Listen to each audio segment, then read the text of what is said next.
Morning, please down. Secretary Greg Domingo, Secretary Joel Villanueva, Congressman Roy Leola, Mr. Dilip Vellodi, Mr. Of course, do I have to call on Mr. Kumar? Mr. Iris Goldfine, Mayor Dalia Leola, and the Municipal Council of Carmona, Cavite, of course, Congressman Ayong Marixi, officials and staff of Sutherland Global Services Incorporated, fellow workers in government, honored guests, minamahal ko pong kababayan, magandang umaga po sa inyo lahat. Through the years, we have witnessed the Philippines' transformation from an emerging to a leading player in the IT-BPO sector. In 2011, the BPO sector earned $11 billion and was responsible for around 640,000 direct jobs. By the time I stepped down in 2016, we are looking at revenues that will have more than doubled to $25 billion and 4.5 million jobs, 1.3 million directly as a result of the BPO sector and 3.2 million indirect jobs. It will take a lot of hard work from all of us to get to that point. But judging by our presence here today, we are making considerable progress in that direction. Today, we are breaking ground on this 3-hectare, $50 million facility, which will provide an additional 8,000 seats or up to 24,000 new jobs given 3-shift deployments.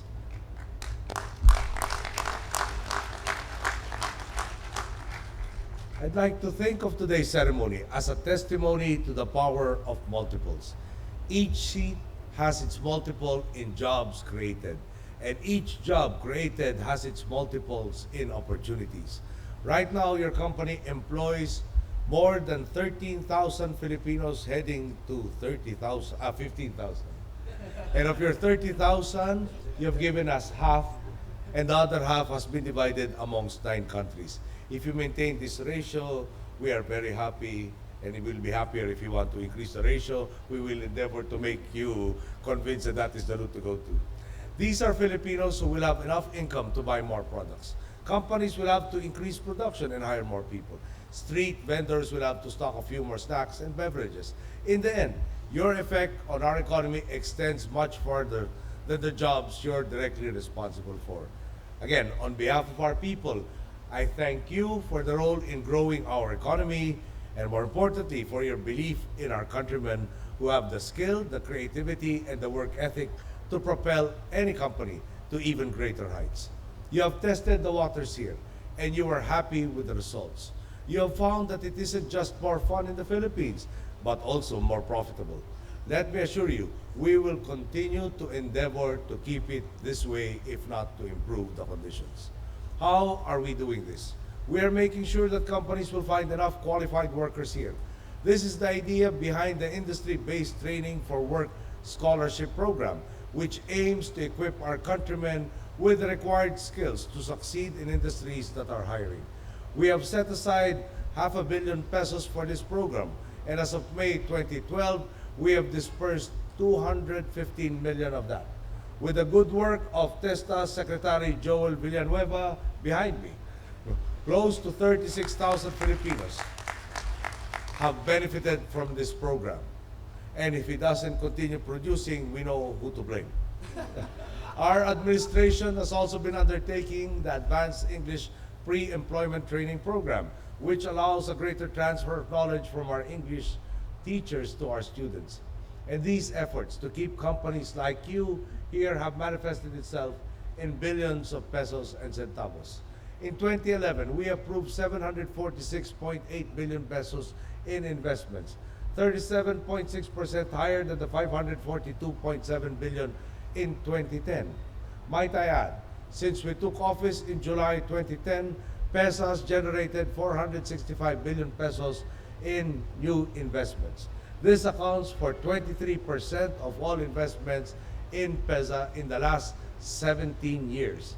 And I understand that Sutherland has played a significant role in this, recently being admitted into the PESA Hall of Fame for your excellence and longevity.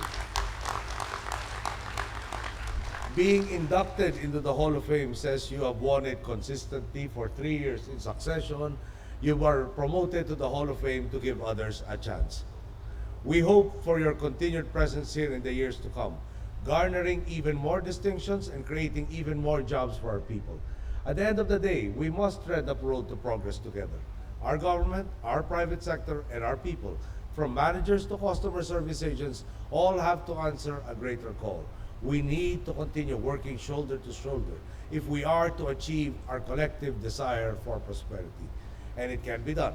As we have already seen in our initial achievements, may today serve as a resounding message from our country to the world. We are open for business. We are ready to work and grow together.